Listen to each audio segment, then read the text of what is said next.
दुनिया में बिना फायदे के कोई किसी को राम राम नहीं करता। और तुम सोच रहे होगे क्योंकि बिना स्वार्थ के लिए किसी के लिए कोई कुछ क्यों करेगा, लेकिन ठहर जाओ, आज तुमको अयोध्या की धरती से चाचा बकैत वो गणित समझाएंगे जिसे आइंस्टीन भी नहीं समझा पाए। कहते हैं भैया, कर भला तो हो भला और सब भले का तो अंत भला। तो आज की ब्रेकिंग न्यूज देख रहे हो ना, हवा पानी तूफान बारिश सब भगवान के हाथ में है, और इंसान के काम आ जाए ये सिर्फ कर्म के हाथ में है।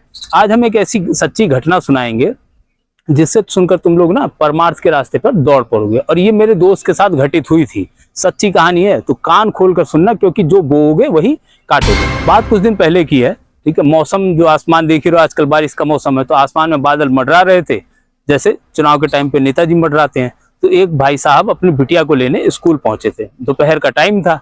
अब जब वहां स्कूल पहुंचे तो अचानक क्या हुआ, गेट पे सब खड़े थे, पड़ पड़ पड़ पड़ पड़ पानी बरसने लगा, ठीक है। अब जब पानी बरसने लगा तो भाई साहब खड़े खड़े भीग रहे थे। जो मेरा दोस्त था उसने क्या किया, अपनी छतरी उनके ऊपर टान दी और बोला भाई साहब इसके नीचे आ जाइए।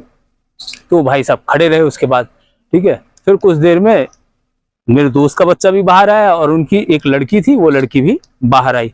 तो दोनों को उन्होंने अपनी छतरी के ही नीचे उनको गाड़ी तक ले जाकर छोड़ा, अपना शिष्टाचार दिखाया उन्होंने और ले जाके गाड़ी तक उनको छोड़ दिया। तो भाई साहब जब गाड़ी में बैठने लगे तो बोले कि भाई जल्दबाजी में चाहता था, लेकिन मैं जल्दबाजी में भूल गया था। तो दोस्त ने मुस्कुरा के कहा कि कोई बात नहीं, विपदा कोई बता के थोड़ो नाती है। अब वो जो भाई साहब गाड़ी में बैठ गए तो वो भी सोचते थे कि इस कलयुग में भला ऐसे आदमी भी हैं। अब कहानी में आता है असली मोड़।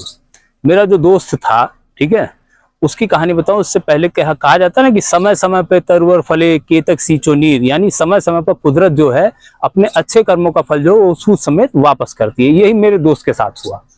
अगली रात को, मतलब उससे एक दिन बाद हुआ कि रात के 9 बज रहे होंगे, अंधेरी रात थी, बारिश का टाइम था, तो बारिश हो ही रही थी। तो उनके जो दोस्त था, उनके पड़ोसी का बच्चा कोई था, वो बीमार हो गया। तो उनका एक लड़का भागा भागा हुआ आया, कहा कि भैया छोटे वाले की तबीयत खराब हो गई है, डॉक्टर के पास जाना पड़ेगा, अपनी गाड़ी की चाबी दे दीजिए। तो दोस्त ने आओ देखा न था, उसने कहा कि भैया चाबी अभी क्या देना है, चलो मैं ही चलता हूँ। अब वो लोग खुद डॉक्टर के पास पहुंच गए। जब वो क्लिनिक पे पहुंचे तो क्या देख रहे हैं कि जो गेट पे कंपाउंडर था वो शटर वटर गिरा रहा था, अपना बंद कर रहा था। तो जब इनको देखा तो उन्होंने कहा कि डॉक्टर साहब जो है वो लास्ट पेशेंट देख रहे हैं, अब सोमवार को नंबर लगेगा। इन लोगों ने बड़ा हाथ पैर जोड़ा, मिन्नत की कि भाई दिखा ले, इन दो बच्चे की तबीयत खराब है।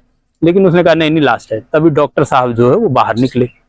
जैसे ही डॉक्टर साहब की नजर मेरे दोस्त पे पड़ी तो वो वहीं ठिठक गए, उनके चेहरे के भाव बदल गए। बोले अरे सर आप यहाँ इस वक्त, क्या बात है? तो मेरे दोस्त ने देखा और देखते हुए समझ गया। तो उसने कहा कि डॉक्टर साहब ये मेरा पड़ोसी है, इसके बच्चे की तबीयत खराब थी तो इसको दिखाने लाया था। तो डॉक्टर साहब ने तुरंत बच्चे को देखा और अंदर बुलवाया कि अंदर लेके आओ। अंदर लेके गए, उसको देखा सुना, देख सुन के उसका पर्चा वर्चा बनाया। फिर कंपाउंडर से बोला कि भाई ये इंजेक्शन जो है, ये इंजेक्शन बच्ची को अभी लगा दो और 3 दिन की दवाई जो है वो इनको दे दो। इस बरसात में कहाँ जाएंगे? इस बरसात में जब हम बारिश के मौसम में आप भी जानते हैं रात में चीजें ढूंढना कितना मुश्किल है। तो दवाई वाई 3 दिन की उसने दे दी, इंजेक्शन लगा दिया। तो फिर डॉक्टर साहब को दोस्त ने पैसा देना चाहा तो डॉक्टर साहब ने हाथ जोड़ने कहा कि महाराज कुछ अपने निस्वार्थ कर्म का रंग मेरे ऊपर भी चढ़ने दीजिए। तो ना डॉक्टर साहब ने फीस ली और दवा भी एकदम फ्री दे दी, ठीक है। और डॉक्टर साहब ने उनसे कहा कि जनाब आगे भी अगर कोई काम हो तो जरूर बताइएगा। तो देखा, इसे कहते हैं कुदरत का रिटर्न गिफ्ट।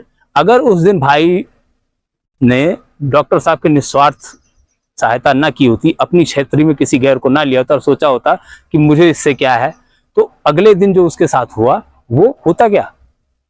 तुलसीदास जी ने भी रामायण में साफ साफ लिखा है कि परहित सरिस धर्म नहीं भाई, परहित सरिस धर्म नहीं भाई, पर पीड़ा सम नहीं अधमाई। यानी दूसरों की भलाई करने से बड़ा कोई धर्म नहीं है और दूसरों को दुख देने से बड़ा कोई पाप नहीं है। आजकल खबरों में देखते हो ना, कहीं कोई रोड रेज हो रहा है तो कहीं लोग एक्सीडेंट वाले का वीडियो बना रहे हैं, बकैती कर रहे हैं, पर मदद नहीं करते। अरे धिक्कार है ऐसी बकैती पर। असली बकैत वो है जो समाज में बदलाव लाने के लिए काम करे। इसलिए मैं कहता हूं कि मेरा गुरु मंत्र जो है वो निस्वार्थ भाव वाला, वो नोट करके रखो कि निस्वार्थ भाव से सेवा करते रहिए। क्या पता कल आपका ही फैला हुआ जो ये निस्वार्थ कर्म है आपकी अच्छाई का रंग बन के किसी के जरिए आपकी जिंदगी को और खूबसूरत बना दे। और जब भी मौका मिले किसी की मदद करने की तो बिना लालच मदद कीजिए। जो सुकून और शांति कलेजों को मिलेगी ना, वो दुनिया की किसी भी दौलत से खरीदी नहीं जा सकती।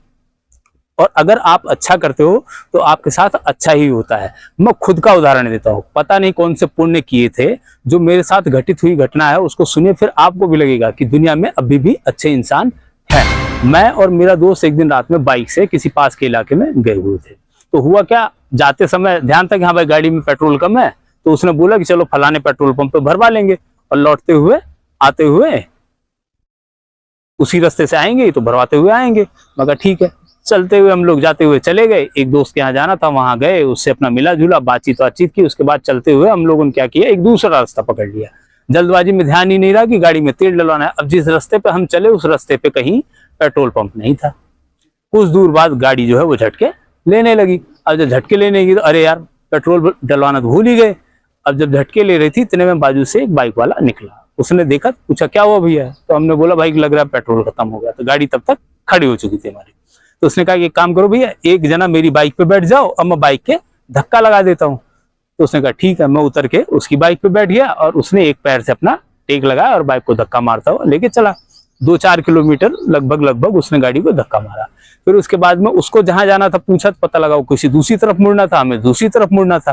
तो हमने बोला भाई ठीक है, यहीं से तुम निकल जाओ, हम इधर देखते हैं। तो उसने कहा भाई पेट्रोल पंप तो उधर भी आसपास कहीं नहीं है, एक काम करो मेरे घर का रास्ता ना उस उधर आगे जाके उधर से घूम के भी आता है, तो मैं एक काम करता हूँ मैं वहां तक आपकी गाड़ी को धक्का मार देता हूँ। हमने कहा क्यों भाई, इतनी रात में, रात के 11 साढ़े 11 बज रहे थे, भयंकर कोहरा हो रहा था। हमने कहा भाई क्यों परेशान हो गए, जाओ तुम्हारे घर पे लोग इंतजार कर रहे हैं। कह रहे कोई बात नहीं भैया, 5-10 मिनट ऊपर नीचे तो हो ही जाता है। खैर उसने फिर बाइक पे मुझे बिठाया, फिर धक्का मारना शुरू किया। कुछ दूर ले जाके उसने गाड़ी को छोड़ दिया और उसका जो रास्ता था वहां से वो कट गया। हम दोनों दोस्त गाड़ी को फिर पैदल पैदल लेके चलने लगे। थोड़ी देर में क्या हुआ, पीछे से 2 बाइक वाले निकले। वो बाइक थोड़ी दूर गई होगी और थोड़ी दूर जाने के बाद उसने बाइक रोक ली। अब अंधेरी रात में, सुनसान रात में, कोहरा पड़ा हुआ, अचानक किसी ने बाइक रोक दी तो हमारी हालत खराब। हमको लगा साला पता नहीं कौन है, इतनी रात में गाड़ी रोक दी, क्या करे ना करे। तब तक वो बाइक घुमा के फिर से लेके हमारे पास आए। बोले क्या हुआ? तो दोस्त ने कहा कि वो गाड़ी में तेल खत्म हो गया।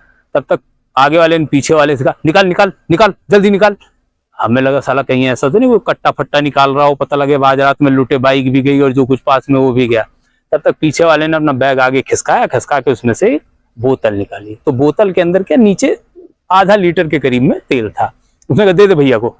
उसने बोतल पकड़ाई, तब जान में जान आई कि अच्छा ये निकाल रहा था। तो उसके बोतल से हमने तेल डाला। डालने के बाद उसको पैसा देना चाहा तो उसने मना कर दिया। उसने कहा नहीं भैया, मेरे साथ भी एक बार रात में ऐसा ही हुआ था, तब से हम लोग बोतल में थोड़ा तेल लेकर चलते हैं। उसके बाद मैं और मेरा दोस्त जो थे हम लोग आगे बढ़े और रास्ते में पेट्रोल पंप पड़ा। मतलब उस आधा लीटर तेल से हम लोग पेट्रोल पंप पहुंच गए, पेट्रोल डलवा और घर चले। तो ऐसे लोग भी इस दुनिया में अभी हैं। तो बात पते की लगी हो, वीडियो अच्छा लगा हो तो दबा के शेयर मारो, ताकि अच्छाई का ये जो रंग है ना ये पूरी दुनिया पे चढ़ जाए। मिलेंगे फिर अगली बकैती में, तब तक के लिए जय सिया राम।